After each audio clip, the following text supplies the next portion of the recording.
mag-abroad ka? Alam mo, kapag mag-abroad ka, dapat buo at malakas ang loob mo.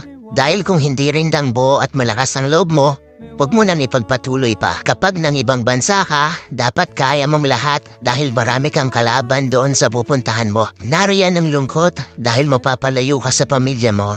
Isa yan sa pinakamalakas na kalaban na pwedeng umatake sa'yo. Nariyan din ang takot. Takot at pagkabalisa kung maayos ba ang lugar na mapupuntahan mo. Maaari ka ring panghinaan ng loob dahil tanging sarili mo lang ang tutulong sa'yo sa oras ng pangangailangan mo. Pwede ka ding ma-depress dahil sa sobrang daming problema na darating sa'yo at lalo na hindi mo pa kasama ang pamilya mo sa tabi mo. Pagkawala ng pag-asa na makakamit mo pa ba ang pangarap mo dahil kulang pa ang panggastos mo kaysa sa sinasahod mo. At marami pang iba. Ilan lang yan sa maaari mong maranasan kapag nang ibang bansa ka. Pero dapat kapag nag-abroad ka, kaya mong magtiis at magsakripisyo para sa pangarap mo. Kaya mong indahin ang lahat ng lungkot para sa pamilya mo.